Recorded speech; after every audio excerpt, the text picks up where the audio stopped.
Hello, friends. I hope this finds you well. I'm not somebody who likes to, ring the alarm bell or be negative or anything like that. That's not really my nature. But I do want to kind of invite us all to look around the world and see what's really happening. And not just, stick our head in the sand. It's like I don't know what to do, so I'm just going to pretend it's not there because it's not going to help. I live in California, and I'm sure you've heard about the LA fires, which have completely destroyed so much, and so many people have lost their homes and everything they own. And there's all these issues around it, why it even got that big. I don't want to get in it too much because I don't go into details often. And then last night, or actually yesterday afternoon, about an hour from where I live in a place called Moss Landing, there is a huge fire on a in an area where they are storing lithium ion lithium ion batteries, which they're using as backup batteries for energy storage. And there's a fire, and it's huge. And as far as I understand, everything, all the batteries need to burn down. You can't, you know, stop them once they start. Something like that. The result is that there is an enormous amount of toxins and chemicals in that area, and people are already waking up with headaches and being sick. And I just read here on the next door page that nobody's really saying much. They're just saying, evacuate, and there's not much help.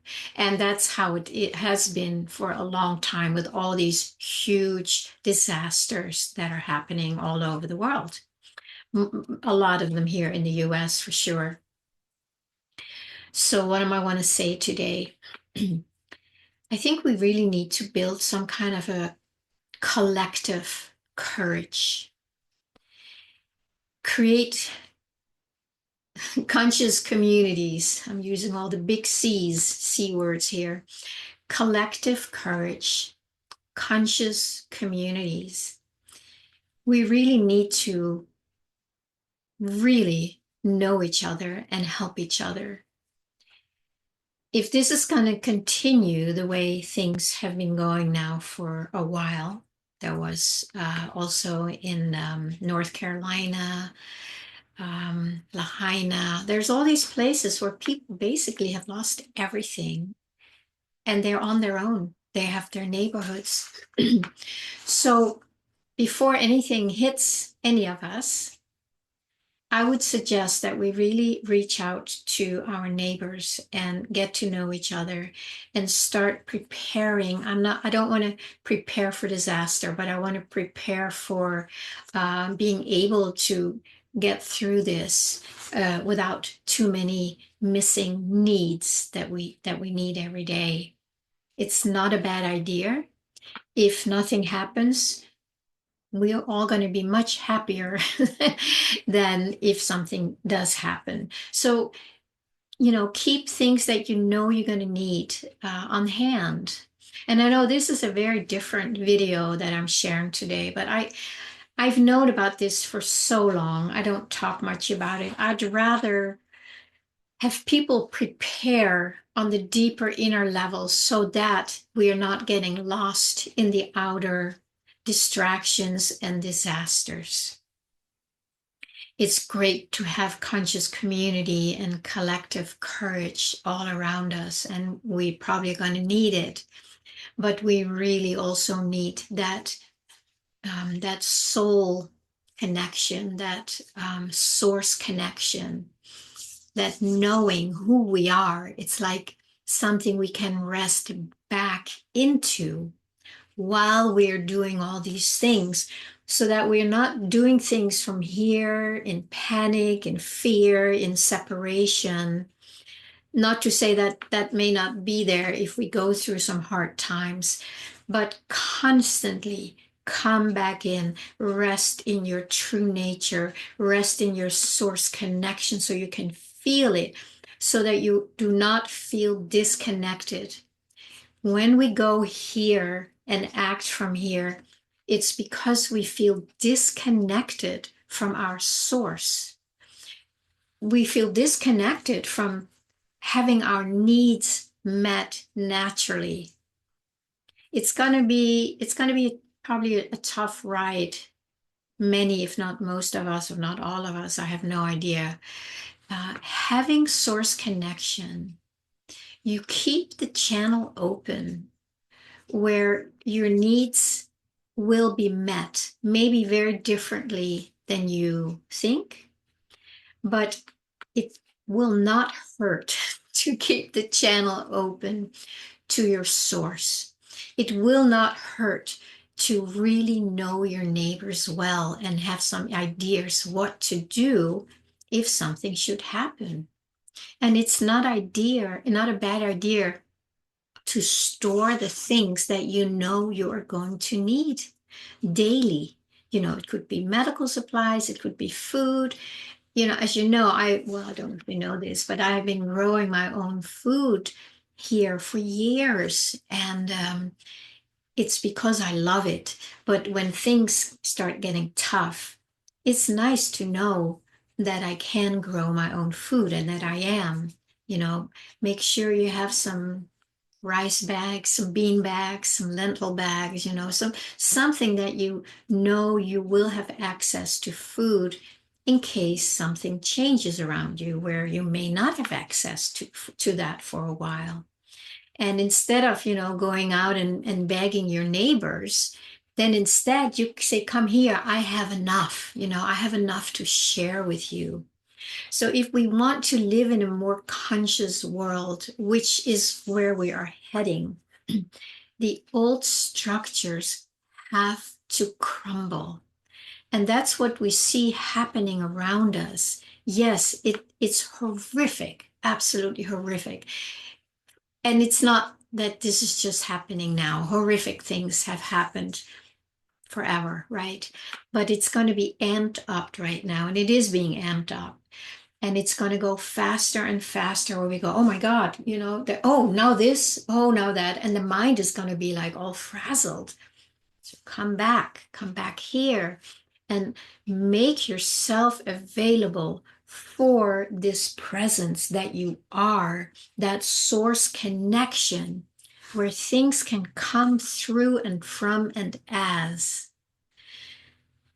Maybe it's just meeting the people you need to be with, to feel more safe. Maybe you guys can come together and have a plan. It can be any plan. It could be a plan to meditate together, to pray together, to grow a garden together, to share rice bags. I'm just saying a few things, but I do know this. When conscious people come together in a circle, with an open heart and an open presence to receive the information from the field, which is all around us, the unified field, or the field that Rumi talks about, beyond the wrongdoing and right doing, there is a field. I'll meet you there, right? And that's where we all need to meet, because it's the same. That is our source connection. And that's what we all, if we tune into that together, there will be inspirations, clarity, wisdom, prompts, obvious things like to do. It's there. It's just because we're so focused up here that we're not becoming aware and tuning into something that's coming in, and it's coming in, and it is because it is expanding so much. It is expanding through all the limitations that we were born into and that we grew up in, the matrix. That is all about limitation and fear mongering and not enough and greed and anger and hate and comparing. We have to leave that behind. We when we focus on that, we just that's what we will see in the world. But when we focus on the field, and we just need to make ourselves available for it. And when we do that in with more than one, you've probably heard when two or more are gathered in my name, there I am. I am, right? I am in me, I am in you. The field, I am. Let's tune into that same I am that we think is personal, but it's very impersonal. So we tune in, and then we do become open vessels for the wisdom and the next steps and the how to and the when and all that. It's going to come through, and it's going to be different for each of us. And there's also going to be a lot of similarities. I think I've shared with you that I have a few groups that I do this with.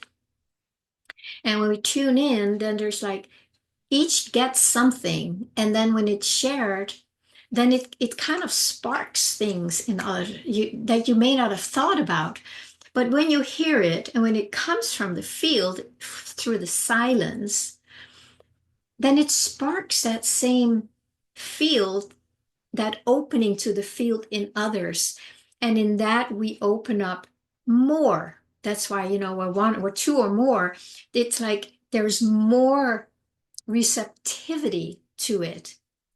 And when you get those prompts and these inspirations and wisdoms, it really comes in with a sense of, what is it? It can be anything. It can come like a deep breath, a clarity of like, oh, of course, it's going to be obvious. And you go like, oh, yes, somehow I always wanted that, but I can see that the reason I always wanted it is because it's here and it's available now.